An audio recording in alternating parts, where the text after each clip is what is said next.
মৃত্যু হয়েছে, কেন আমার ভাইকে হত্যা করা হয়েছে, এভাবে আমার ভাইকে হত্যা করা হয়েছে। পুলিশকে আমরা শেষ করে দিলাম, পুলিশ টাকা খেয়ে ঘুষ খেয়ে আমার ভাইকে এমন ভাবে মারমার করতেছে, এখানে আমরা কখনো ছাড়বো না। জনগণ আমরা কখনো ছাড়বো না।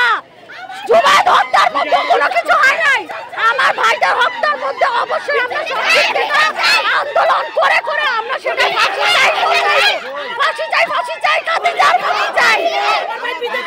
আমাদের একটা কথাই বলেছে যে আপনার ভাই তো সোসাইটি খুলতে পারে, এর কোনো তদন্ত বের করতে পারবে না। আপনাদের আমরা আস্তে আস্তে বলবো যে তদন্তটা কি, কিন্তু আমরা কাগজে লিখে রেখেছি যে এটা সুসাইড করার মামলা দিয়ে রেখেছি আমরা। কোনো মানুষকে আমার ভাই 3 দিনে জামা থেকে আসছে, পরের দিন আমার বাসা থেকে বের হয়েছে, পরিকল্পিতভাবে আমার ভাইকে বাসায় ডেকে এনে তাকে মার্ডার করে তাদের বাসার নিচে ফেলে রাখা হয়েছে। আমার ভাইয়ের কোনো প্রকার দোষ ছিল না, শুধু এটুকু দোষ ছিল ওকে পছন্দ করতো, ও আরেকজনের সাথে সম্পর্ক করে আমার ভাইকে ওখান থেকে সরিয়ে ফেলছে, আমার ভাইকে মার্ডার করে ফেলছে। আমরা এটা নিয়ে বিচার করব। পুলিশের পদক্ষেপ কি? পুলিশের মার্ডার মামলা পুলিশ কোনো মামলা লিখে নেই, একজন মার্ডার হলে মামলা চলে গেল, পুলিশ কোনো মামলা লিখে নেই। এটা আমাদের বাংলাদেশের বিচার, আমাদের বাংলাদেশের বিচার যখন নিতে যাবে বাংলাদেশের বিচার কে যাবে? আরেকজন সেদিন যখন মারা গেল, আমরা এটা সুস্থ বিচার চাই।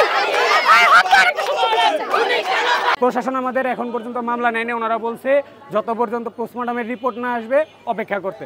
এখন বিষয় হচ্ছে যে এখানে লাশটা উপস্থিত অবস্থায় পাওয়া গেছে, যারা লাশটাকে পুলিশ আসার আগে ওইটাকে স্পর্শ করছে তাদের কেন এখন পর্যন্ত আইনে আওতায় না আনা হয়নি, এটা আমাদের প্রশ্ন। লাশ কেন ধরা হবে?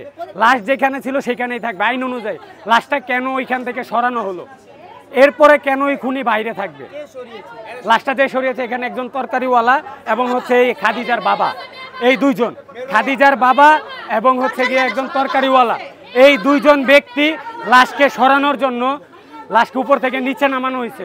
তো আমরা যেটা জানি বাংলাদেশের আইন অনুযায়ী যদি কখনো কোনো জায়গায় লাশ পাওয়া যায় সাথে সাথে ওইখানে দাঁড়িয়ে 999 কল দিয়ে পুলিশ ডাকানো হয়, কিন্তু এইখানে লাশ যখন ধরা হয়েছে ওদেরকে এখন পর্যন্ত প্রশ্নবিদ্ধ না করে তারা এখনো দিনমহলে ঘুরতেছে, আমার ভাই কবরে শুয়ে আছে। তো এই জবাব কে দিবে? আমরা জুলাই কি যুদ্ধ করছি এর জন্য? আমি কিন্তু জুলাইয়ে আপনাদের ওইখানে ছিলাম, আমি জুলাইতে আন্দোলনে গেছি, কিন্তু এর জন্যই যে একজন খুনির এখনো বাসায় থাকবে আমার ভাইকে কবরে রাখার জন্য, তাহলে এটার বিচারটা কোথায় গেল?